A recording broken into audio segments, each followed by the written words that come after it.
ഭീകു പഴയ വസ്തുക്കൾ പെറുക്കുന്ന ഒരാളായിരുന്നു. അവൻ ഓരോ ഗ്രാമത്തിലും പോയിട്ട് ആൾക്കാരുടെ കയ്യിൽ നിന്ന് പഴയ വസ്തുക്കൾ മേടിക്കുമായിരുന്നു. പഴയ സാധനങ്ങൾ എന്തെങ്കിലും ഉണ്ടോ?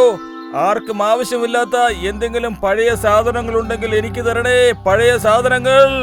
ഭീകു ഓരോ ഗ്രാമത്തിൽ നിന്ന് പോയി പഴയ വസ്തുക്കൾ മേടിച്ച് വലിയൊരു കടയെ കൊണ്ടുപോയി അതിനെ വിറ്റിട്ട് കാശ് മേടിക്കുമായിരുന്നു. ഭീകുവിന്റെ കുടുംബത്തില് അവന്റെ ഭാര്യ ഗീത പിന്നെ മകൻ രാജു ഉണ്ടായിരുന്നു. ഇവര് 3 പേരും ഒരുപാട് സന്തോഷിച്ചു. പക്ഷേ ഒരു ദിവസം ഭീകു പഴയ വസ്തുക്കൾ എടുക്കുമ്പോ അപ്പോ അവനെ ഒരു കൊതു കടിച്ചു. അതിനുശേഷം ഭീകുവിന് നല്ല പനി വന്ന് 1 മാസത്തിനകം മരിച്ചുപോയി. പാവം ഗീതയ്ക്കാണെങ്കിൽ ഇപ്പോ ഒരുപാട് പ്രശ്നങ്ങൾ നേരിടേണ്ടി വന്നു. അവൾക്കിപ്പോ അവളുടെയും മകൻ രാജുവിന്റെയും വിശപ്പടക്കേണ്ട അവസ്ഥയാണ് വന്നത്. അതുകൊണ്ട് തന്നെ അവളിപ്പം സ്വയമായിട്ട് പഴയ സാധനങ്ങൾ മേടിക്കാൻ ഇറങ്ങി. പഴയ സാധനങ്ങളുണ്ടോ? പഴയ തുണി പാത്രം മേടിക്കാൻ ആളുണ്ടേ? സഹോദരി, ഇതാ വാങ്ങിച്ചോളൂ. ഈ പൊട്ടിയ പാത്രത്തിന് എന്ത് വില കിട്ടുമെന്ന് നിങ്ങൾ തന്നെ പറഞ്ഞോളൂ. ചേട്ടാ, 2 നാണയം. ശരി, തന്നോളൂ. അവൾ അവളുടെ ഭർത്താവിന്റെ കൂട്ട് ഓരോ ഗ്രാമത്തിൽ ചെന്ന് പഴയ വസ്തുക്കൾ എടുത്തിട്ട് അതിനെ വലിയൊരു കടയിൽ കൊണ്ടുപോയി വിറ്റ് കാശുണ്ടാക്കും. അങ്ങനെയാണ് ഗീത അവളുടെ കുടുംബത്തിലെ ചുമതല ഏറ്റെടുത്തത്. പക്ഷെ അവളുടെ ഭർത്താവിന്റെ കൂടെ ചെലവഴിച്ച സമയത്തെക്കുറിച്ച് എപ്പോഴും ഓർക്കാറുണ്ട്. നിങ്ങൾ ഞങ്ങളുടെ കൂടെ ഉണ്ടായിരുന്നെങ്കിൽ. ഒരു ദിവസം ഗീത എന്നത്തെ പോലെ പഴയ സാധനങ്ങൾ എടുക്കാൻ ഇറങ്ങി. ഉച്ചയ്ക്ക് ക്ഷീണിച്ച് ഒരു മരത്തിന്റെ അടിയിൽ ഗീത ഇരുന്നപ്പോ അവളെ ഏതാണ്ട് കുത്തി. ഗീത അവിടെ കുഴിച്ചു നോക്കിയപ്പോ അവൾക്ക് അവിടെ ഒരു വിളക്ക് കിട്ടി. ഗീത ആ വിളക്ക് തുടയ്ക്കാൻ തുടങ്ങി. അപ്പോഴാണ് അവിടെ ആ വിളക്കിനകത്തിന്ന് ഒരു ഭൂതം പുറത്തേക്ക് വന്നു.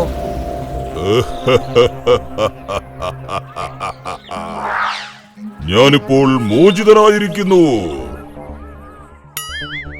എന്നെ നീയാണ് മോചിതനാക്കിയിരിക്കുന്നത്. നിന്റെ ഒരേ ഒരു ആഗ്രഹം പറയൂ, ഞാനത് സഫലമാക്കി തരാം. എന്താ പറഞ്ഞേ? ഒന്ന് മാത്രമോ? അതെ, ഒന്നേ മാത്രം. ഗീത ചിന്തിക്കാൻ തുടങ്ങി. ഞാൻ കാശാണോ ചോദിക്കണ്ടേ, അതോ വലിയൊരു വീടോ, അതോ വേറെ എന്തെങ്കിലും? അപ്പോഴാണ് ഗീതയുടെ മനസ്സില് അവളുടെ സന്തോഷ കുടുംബത്തെക്കുറിച്ച് ഓർമ്മ വന്നത്. അപ്പോ അവള് പെട്ടെന്ന് പറഞ്ഞു, എനിക്കെന്റെ ഭർത്താവ് തിരിച്ചു വേണം.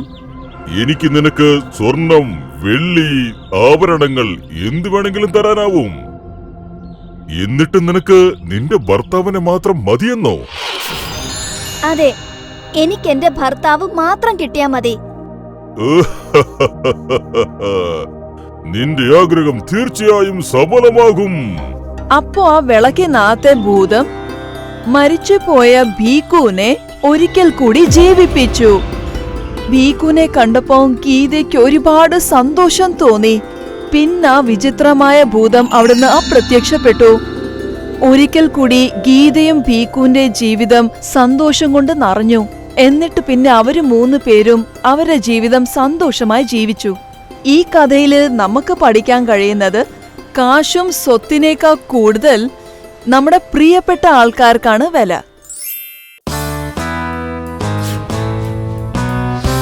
ഗ്രാമത്തിൽ നിന്ന് കുറച്ചു ദൂരെ ജീവയുടെ വീടുണ്ടായിരുന്നു. അയാളുടെ വീട്ടില് അയാളുടെ ഭാര്യ കിരൺ പിന്നെ മകൻ രാജുവും താമസിക്കുമായിരുന്നു. ഈ 3 പേർക്കും ഒട്ടും വണ്ണമില്ലാതെയും നല്ലോണം ക്ഷീണിച്ചിരിക്കുകയായിരുന്നു. ജീവ കാട്ടിന്ന് വിറകും പിന്നെ പച്ചമരുന്നുകളും കൊണ്ടുവന്ന് അതിനെ ഗ്രാമത്തിൽ വിൽക്കുമായിരുന്നു. ഇതാ വിറകുകളുണ്ട്, വാങ്ങിച്ചോളൂ, വേണ്ടവർ വന്ന് വാങ്ങിച്ചോളൂ. ഈ വിറകിനൊക്കെ വില എന്താണെന്നൊന്ന് പറയൂ. ഇതിന് വെറും 5 രൂപ മാത്രമേ ഉള്ളൂ. 5 രൂപ എന്ന് പറയുന്നത് നിനക്ക് നിസ്സാരമാണോ? നീ എന്തോ സൗജന്യമായി തരുന്ന പോലെയാണല്ലോ പറയുന്നേ. നിന്റെ സൗജന്യത്തിന്റെ ആവശ്യം എനിക്കില്ല, നീ തന്നെ വെച്ചോ. ഇല്ലില്ല, അങ്ങനെയൊന്നും പറയല്ലേ. നിങ്ങൾ എത്രയാണോ തരുന്നത് എനിക്കത് മതി. എന്നാ ശരി, ഇതാ 3 രൂപയുണ്ട്. ജീവ ആ 3 നാണയം മേടിച്ചു. എന്നിട്ട് അവൻ ഗ്രാമത്തിലെ പലചരക്ക് കടയിൽ പോയി. ചേട്ടാ, ഈ അരിക്ക് എന്താ വില? 1 കിലോ 2 രൂപ. പിന്നെ ഈ പരിപ്പിനോ? ഇതൊരു കിലോ 4 രൂപയാവും. അപ്പൊ ചേട്ടാ 1 കിലോ അരിയും 1/4 കിലോ പരിപ്പും എടുത്തു. ഇതാ 3 രൂപയ്ക്കുള്ള സാധനങ്ങൾ ഞാൻ എടുത്തിട്ടുണ്ട്. ജീവ ദിവസം മുഴുവനും ഉണ്ടാക്കിയ കാശും കൊണ്ട് വളരെ കുറച്ച് സാധനങ്ങളെ മേടിക്കാൻ കഴിയത്തുള്ളായിരുന്നു.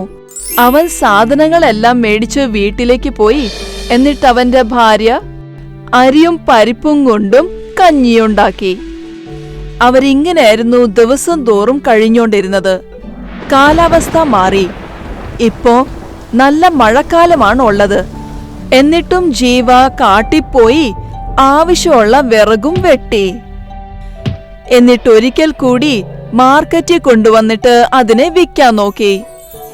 വിറക് വേടോ, വിറക്! തീ കത്തിക്കാൻ ആർക്കെങ്കിലും വിറക് ആവശ്യമുണ്ടോ? വിറക്, വിറക്! രാവിലെ തൊട്ട് വൈകുന്നേരം വരെ അവൻ ഒച്ചയിട്ടോണ്ടിരുന്നു. പക്ഷേ ഇന്ന് ഈ മഴ കാരണം ആരും വിറക് മേടിക്കാൻ അവിടെ വന്നിട്ടില്ലായിരുന്നു.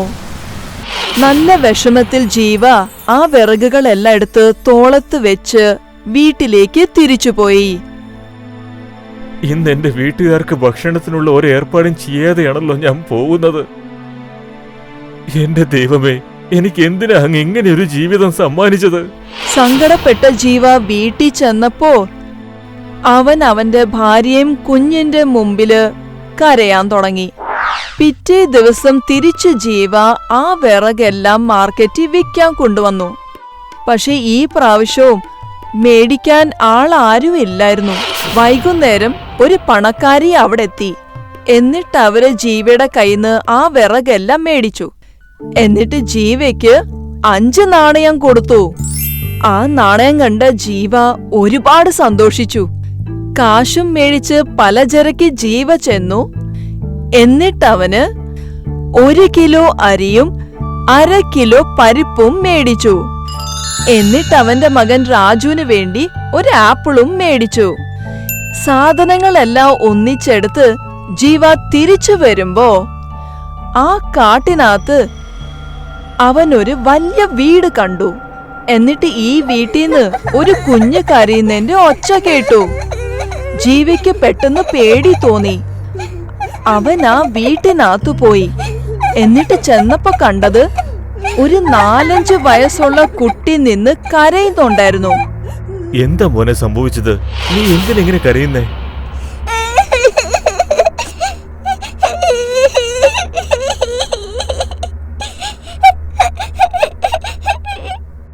എനിക്ക് നല്ലോണം വിശക്കുന്നുണ്ട്.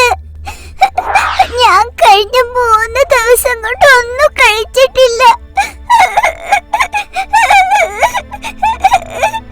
ജീവയ്ക്ക് ആ കുട്ടിയെ കണ്ടപ്പോ സങ്കടം തോന്നി. എന്നിട്ട് അവൻ ആ ആപ്പിൾ ആ കുട്ടിക്ക് കൊടുത്തു. ആ കുട്ടി വെപ്രാളം കൊണ്ട് ആ ആപ്പിൾ മുഴുവനും തിന്നു. നിങ്ങളുടെ കയ്യില് വേറെ എന്തെങ്കിലും ഉണ്ടോ? ഉണ്ട് മോനെ, പക്ഷെ ഇത് നമ്മൾ പാചകം ചെയ്യണം. ജീവ ആ വീട്ടിന്റെ അടുക്കളയിൽ ചെന്നിട്ട് ആ അരിയും പരിപ്പും ഉപയോഗിച്ചിട്ട് കഞ്ഞിയുണ്ടാക്കി. എന്നിട്ട് പിന്നെ ജീവ ആ കഞ്ഞി കൊച്ചുകുട്ടിക്ക് കഴിക്കാൻ കൊടുത്തു. അവൻ ഒരുപാട് സന്തോഷമായിട്ട് ആ കഞ്ഞി കുടിച്ചു. ഇപ്പൊ എന്റെ വയറ് നല്ലോണം നിറഞ്ഞു. അപ്പോഴാണ് അവിടെ ഒരു സ്ത്രീയുടെ ആത്മാവ് എത്തിയത്. നന്ദിയുണ്ട് ചേട്ടാ, നിങ്ങൾ എന്റെ മകന്റെ വിശപ്പ് മാറ്റിയതിന്. ഞാൻ ഈ കുട്ടിയുടെ അമ്മയാണ്. അവന് ഞാനല്ലാതെ വേറെ ആരും ഈ ലോകത്തില്ല. 3 ദിവസം മുമ്പെയാണ് ഞാൻ മരിച്ചത്. അന്നു തൊട്ട് പാവം അവൻ വിശന്ന് നടക്കുമായിരുന്നു. എനിക്ക് അവനെ സഹായിക്കാനോ കഴിഞ്ഞില്ല. എന്നുവെച്ചാ ഇവനിവിടെ ഒറ്റയ്ക്കാണെന്നാണ് പറയുന്നേ? അതെ, യവന് വേറെ ആരുമില്ല. സഹോദരി, നീ ഒന്നുകൊണ്ടും പേടിക്കണ്ട. ഇവനെ ഞാൻ എന്നോടൊപ്പം കൂട്ടാൻ പോവുകയാണ്. ഞാൻ എന്താണ് കഴിക്കുന്നത് അതിവന് ഞാൻ കൊടുക്കുന്നതായിരിക്കും. ചേട്ടാ, നിങ്ങൾ നല്ല ഒരു മനുഷ്യനാണ്. അതുകൊണ്ട് ഞാൻ ആഗ്രഹിക്കുന്നത് നിങ്ങളും നിങ്ങളുടെ കുടുംബവും ഈ വീട്ടിൽ താമസിച്ചാ മതി. നിങ്ങൾക്ക് ആഹാരം കഴിക്കാനുള്ള കുറവൊന്നും കാണില്ല. അത് ഞാൻ നോക്കാം. നിങ്ങൾ ഇപ്പൊ തന്നെ നിങ്ങളുടെ കുടുംബത്തെ കൂട്ടി ഇവിടെ കൊണ്ടുവരൂ. ജീവ സന്തോഷപൂർവം അവിടുന്ന് വിട്ട് കുടുംബത്തോടു കൂടി ഈ വീട്ടിൽ താമസിക്കാൻ ഇവിടെ എത്തി. അവര് ആ വീട്ടിലെത്തിയപ്പോ അവര് കണ്ടത് അടുക്കളയ്ക്കകത്ത് മുഴുവനും എല്ലാവർക്കും കഴിക്കാനുള്ള ആഹാരം നിറഞ്ഞിരിപ്പുണ്ടായിരുന്നു. ജീവയുടെ ഭാര്യ പെട്ടെന്ന് ആഹാരം ഉണ്ടാക്കി. പിന്നെ ജീവയുടെ കുടുംബവും ആ അനാഥനായ കുട്ടിയും ഒരുമിച്ചിരുന്നോണ്ടാണ് ആഹാരം കഴിച്ചത്. ഇത് കണ്ടോണ്ടിരുന്ന ആ അമ്മയുടെ ആത്മാവ് ഒരുപാട് സന്തോഷിച്ചു. കാരണം അനാഥനായ അവരുടെ മകന് കൂടെ ജീവിക്കാൻ ഒരു കുടുംബം കിട്ടി.